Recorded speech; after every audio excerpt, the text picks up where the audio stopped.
we've got a very disappointing, but honestly not all that surprising story coming out of Israel. By the way, the AFP news agency does some pretty good reporting when it comes to stuff in the Middle East.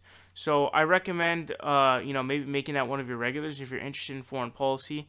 They were the only news outlet that I could find that covered the story of Israel bombing in Syria and killing Iranians. The only one I could find, literally the only one. So if that's something you're interested in, I recommend checking it out. But basically what we have here is Israel has now decided to build 2,500 more settler homes in occupied West Bank.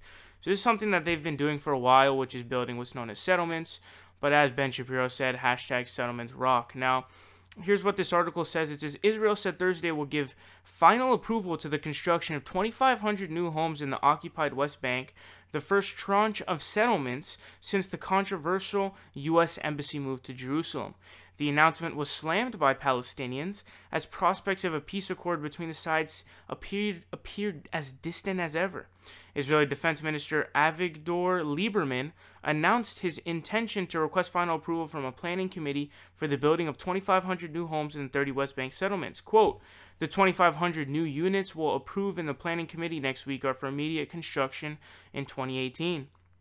His Palestinian presidential spokesman Nabil Abu Rudina said Washington was complicit in the latest move. Quote, the continuation of the settlement policy, statements by American officials supporting settlements, and incitement by Israeli ministers have ended the two-state solution and ended the American role in the region. It says the 2,500 units include 400 homes in Ariel, 460 in Male Adumim, and it goes on to name other ones. It's kind of hard for me to pronounce, so I'm sorry about butchering them. But this is destroying any peace prospects, and I remember that there was some leaked audio. I think it was Netanyahu speaking to leaders of other European nations, and he was saying that, we're going to not unfreeze, or we're not going to get rid of our settlements because clearly it's not helping the prospect for peace. As if, you can just do that. No, you can't break international law just because you like to, or that it suits you, or that it's fun. These are 100% unanimously, this is not a debate. This is literally, these settlements are literally illegal under international law. There's no debate whatsoever. That's a fact. That's not an opinion.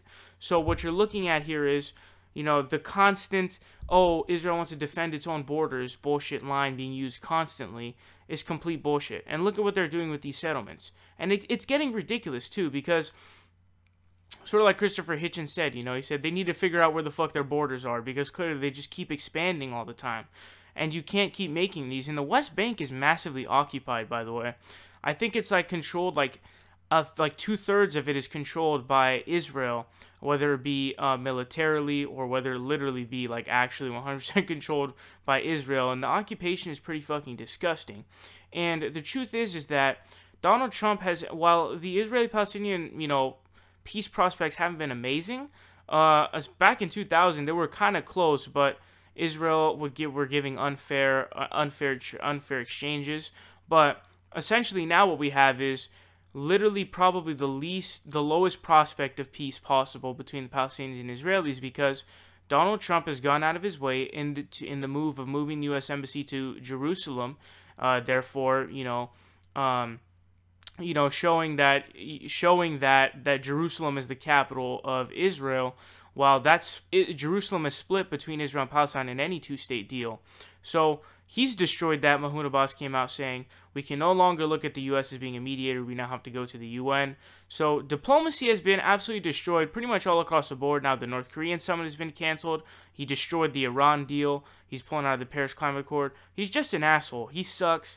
He's been proved to be honestly more dangerous than I could have possibly fathomed, because when you destroy legendary, not legendary, but potentially legendary, I guess, with the Iran deal especially, when you start to destroy these, very important diplomatic relations in these deals, you start to, I don't think you understand how important these kinds of things are, because the littlest thing can shift what's going to happen for literally decades, if not, especially in the Israeli-Palestinian case, decades upon decades to come. So I hate Netanyahu's guts, by the way. I hate Trump's guts because he's a moron. Netanyahu is, a disgusting civilian killer. He's a corrupt piece of shit who's been literally, I say this over and over because it's still mind-boggling to me to this day.